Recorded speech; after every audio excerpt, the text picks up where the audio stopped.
vous avez visionné la vidéo, Oui. qu'est-ce que vous pensez de ça? Alors, dans cette vidéo-là, on croirait que les deux personnages principaux sont le garçon qui se fait frapper et le garçon qui frappe l'autre. En réalité, il y a 5 personnages dans cette vidéo-là. Le troisième personnage, c'est celui qui tient la caméra. Autrement, vous n'auriez pas vu les deux autres. Et les deux autres, il y en a dans tous les collèges du Canada, des États-Unis, de France, d'où je reviens. Des événements comme on voit là, il y en a chaque semaine dans tous les établissements scolaires, primaires ou secondaires. Le quatrième personnage qu'il y a dans cette vidéo, c'est les jeunes qui passent à côté. Vous avez vu qu'il y en a qui passent sans rien dire. Eux, ils n'osent pas intervenir, ils ne savent pas comment ils pourraient intervenir, ils sont mal à l'aise, mais ils tentent de ne pas regarder puis de continuer. Mais parmi eux, il y en a qui ont un parti pris et qui encouragent celui qui fait mal à l'autre. Le dernier personnage, celui qui m'a rassuré, c'est la chauffeuse d'autobus qui arrive et qui intervient et qui a le courage de percer le groupe, parce qu'il y a probablement un petit auditoire qui s'est formé. Et il n'y en a pas toujours des chauffeuses d'autobus. Et je me suis informé, dans l'école où ça s'est produit, il y a 6 portes où les élèves peuvent sortir de l'école. Imaginez-vous, ça prend 6 personnes pour surveiller la sortie des élèves. Et il faut qu'il y ait quelque chose qui se passe. La solution, c'est pas c'est la première solution, la solution idéale, c'est pas d'avoir un surveillant à chaque porte.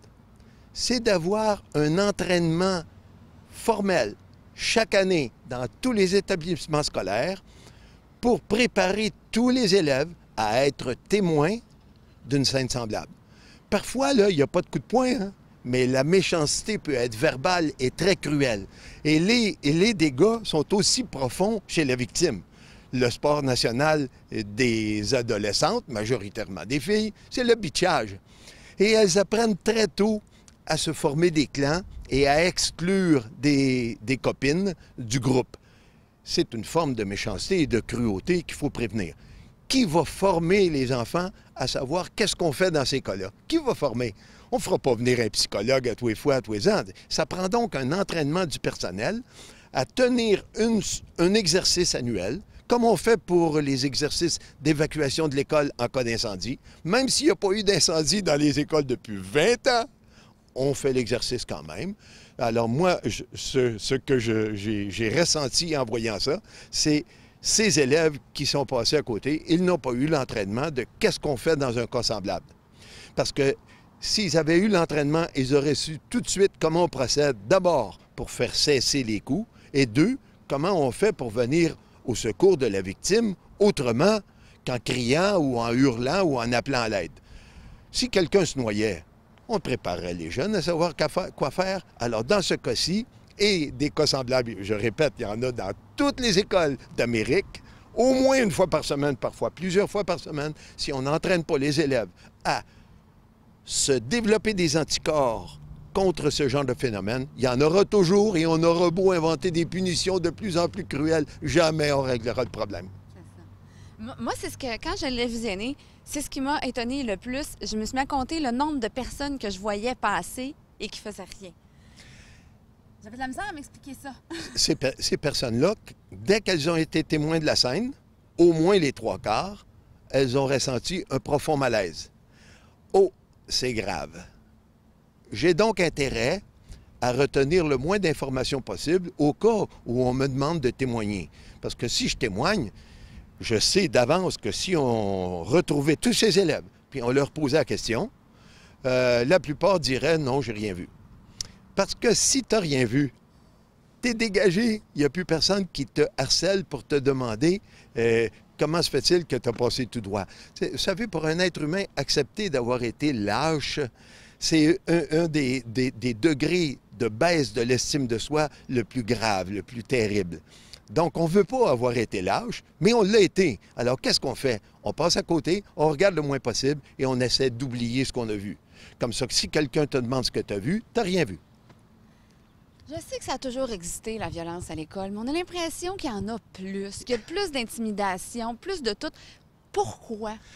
Est-ce que c'est une impression ou une réalité et pourquoi? D'abord, oui, il y a eu une augmentation des rapports antagoniques, des rapports violents, verbalement ou physiquement, chez les jeunes du monde entier. Il y a eu une augmentation.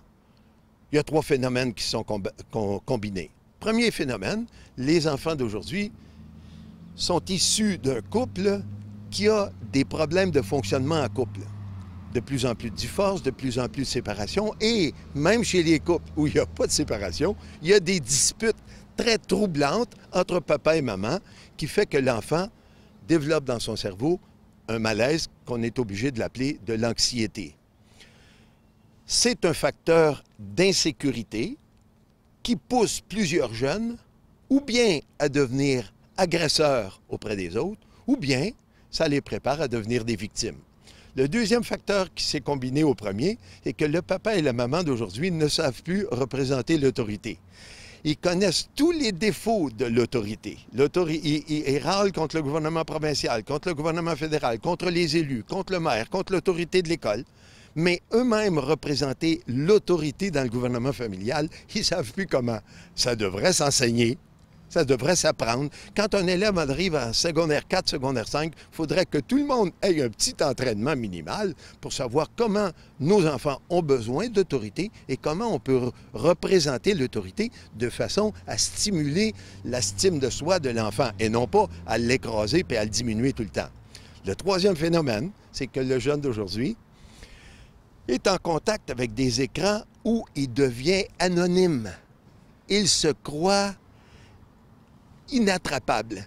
Il se croit à l'abri, il vit dans l'anonymat et il peut faire circuler des saloperies sur le dos de sa maîtresse, sur le dos de ses professeurs, sur le dos d'élèves de sa classe et dire des méchancetés. Bien sûr, on pense tout de suite aux méchancetés contre les élèves qui ont des petites manières un peu efféminées. Ça s'appelle de l'homophobie.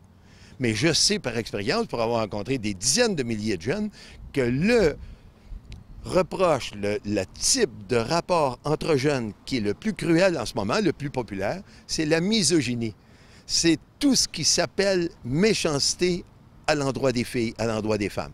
Je ne sais pas comment attribuer, à quoi attribuer le phénomène, mais je pense que la pornographie a joué un rôle.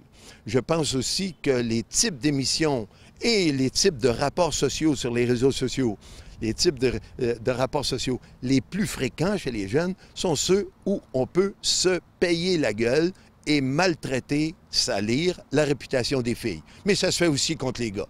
Donc, le troisième facteur, vous voyez, c'est le temps d'exposition aux écrans qui a augmenté.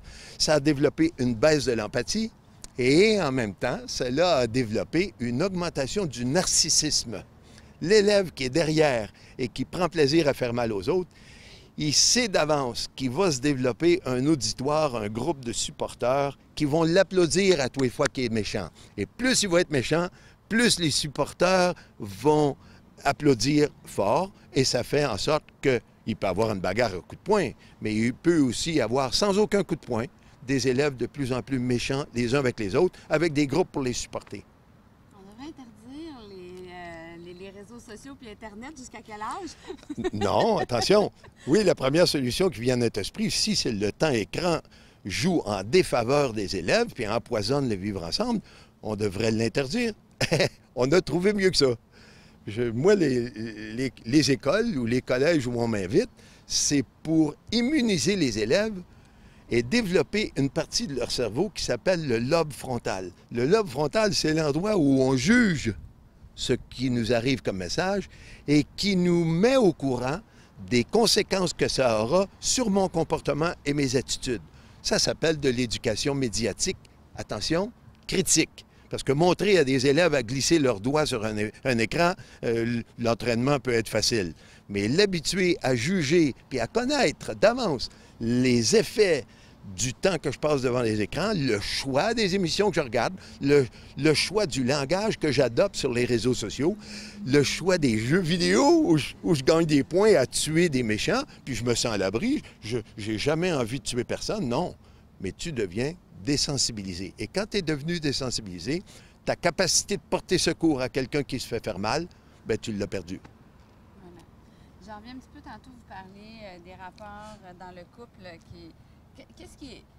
Qu'est-ce qui est le plus dommageable? Des deux parents qui se chicanent ou deux parents qui disent rien mais qui encaissent chacun sur leur bord? Alors, si on n'a que ces deux choix-là, des parents qui se chicanent et qui se répliquent, option A. Option B, des parents qui se disputent très fort et qui se taisent puis encaissent. Si on n'a que ces deux choix-là, on est mal pris. On a un troisième choix.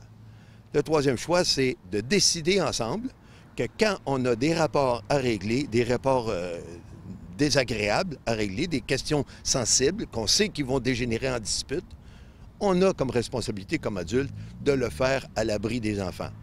Pas attendre qu'ils soient couchés, puis 15 minutes après, déclarer les hostilités. Les enfants entendent tout et ils font des cauchemars. Et c'est parmi toutes les sources d'inquiétude dans un cerveau d'enfant, les rapports entre son papa et sa maman arrivent au premier rang. Vous avez beau faire installer, faire exploser des maisons pas loin de chez eux, vous avez beau faire déclarer un incendie dans la maison où ils vivent, ça arrive très loin, ça, derrière la dispute entre mon papa et ma maman. Et quand, entre mon papa et ma maman, il y a des rapports cordiaux, ou quand il y a des rapports agressifs, mais qui sont réglés, puis ils me gardent à l'abri, moi, ça me fait grandir en sécurité, en confiance, et au lieu de devenir vulnérable, je deviens conscient que prendre soin des autres, c'est normal et c'est même indispensable chez les humains. Bon, maintenant, on disait ça arrive au moins toutes les semaines dans les écoles secondaires, des batailles comme celle-là.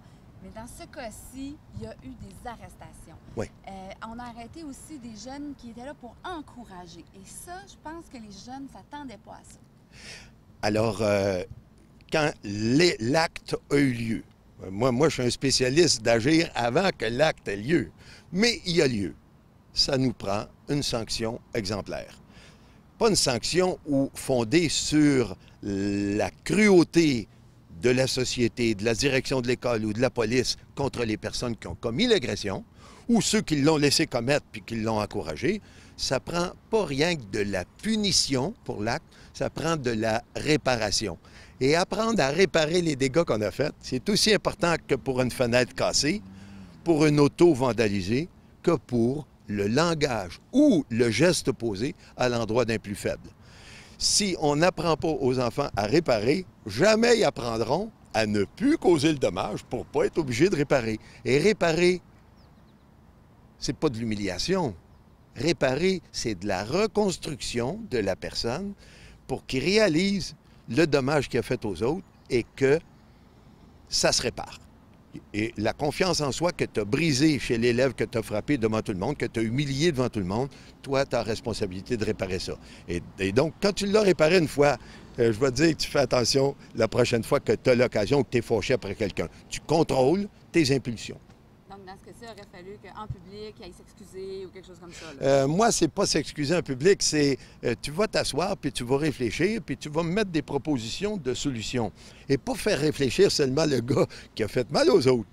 Faire réfléchir le plus possible tous les élèves de l'école. D'après vous, mes chers élèves, vous n'avez même pas vu ce qui s'est passé, mais vous savez qu'il s'est passé une altercation la semaine passée. D'après vous, quel est le dommage qui a été causé à la victime, devant tout le monde? Et deux, d'après vous, quelle serait la meilleure façon de réparer le dégât? Et quand vous faites fonctionner les neurones de toute une école pour réfléchir aux façons de réparer, tous les candidats, autres que celui qui a fait la gaffe cette fois-ci, là, un autre, qui sont tentés de commettre une agression ou de déblatérer contre une autre personne, ils réfléchissent aux dégâts qu'ils font, un, et deux, si je commets ces actes-là, ben je devrais réparer. Et ça, c'est valorisant. C'est pas humiliant, ça, c'est valorisant. Et pas le faire juste à 3 ou 4 ou 5 ou 10 élèves qui ont été témoins, non. Le faire avec tout le monde. Ça, c'est bien. Parce qu'il y a des candidats là, qui auraient envie de faire la même chose et il faut les dissuader de le faire. Comment? Moi, d'après moi, la meilleure façon la plus positive, créatrice, valorisante, c'est réfléchir à comment tu répares. Quelque chose que je pense pas.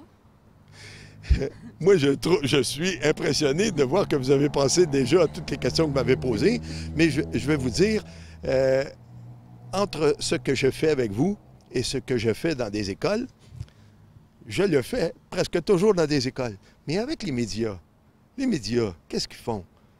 Ils montrent des images et ils alertent, OK, ils sonnent l'alarme, mais ce n'est pas des spécialistes en chercher des solutions et en trouver. C'est pour ça que je suis content des questions que vous m'avez posées, parce qu'elles sont toutes axées sur des aspects du problème où on peut intervenir avant qu'il y en ait l'année prochaine, dans 2 ans, dans 3 ans. Et il y en aura, je l'annonce publiquement, il y aura des agressions, verbales ou physiques, dans toutes les écoles du Canada, y compris à Shawinigan, y compris à Trois-Rivières, y compris dans tout le Québec. Et il y en a moins qu'ailleurs chez nous que dans le reste du Canada. Mais ce n'est pas une raison pour ne pas intervenir avant et de fournir à tous les élèves de toutes les écoles un entraînement. Qu'est-ce qu'on fait dans ces cas-là? Pourtant, les écoles n'arrêtent pas de nous dire qu'ils en font de la sensibilisation contre l'intimidation. Je le sais. Et la forme de sensibilisation dont j'entends le plus souvent parler, c'est on fait venir des personnes qui ont souffert d'homophobie. J'en ai entendu encore à la radio récemment. Faire venir quelqu'un qui nous parle d'homophobie et qui raconte à tout le monde comment il a souffert quand il était jeune, c'est une partie du problème. Qu'est-ce qu'il aurait souhaité, cet élève-là, qui se passe quand lui était humilié? Qu'est-ce qu'on a fourni à tous les autres élèves qui étaient témoins puis qui rigolaient quand lui souffrait? Qu'est-ce qu'il aurait fallu leur fournir à ces jeunes? Et moi, je pense que le type de prévention qu'on utilise le moins, de façon insuffisante, à mon avis, c'est préparer les élèves à venir au secours de la victime autrement qu'en dénonçant. Habituer tous les élèves à raconter. Et qu'est-ce qui arrive quand on raconte? Nos cerveaux trouvent des mots pour des choses dont on a été témoin et on n'a pas honte que nos paroles soient utilisées pour condamner quelqu'un. Nos paroles, quand on raconte ce qu'on a vu, elles aident aux adultes et aux autres élèves à comprendre comment j'aurais pu aider l'élève qui a été méchant à ce point-là, comment j'aurais pu intervenir pour le dissuader puis changer son comportement, son attitude. Ça, c'est de la prévention. Puis en plus, les élèves, ils adorent cette forme de prévention. Ils rigolent. Ils sont contents parce que c'est pas fondé sur la condamnation ou la culpabilisation, c'est fondé sur l'augmentation de ton pouvoir personnel. Merci beaucoup. C'est très bonne.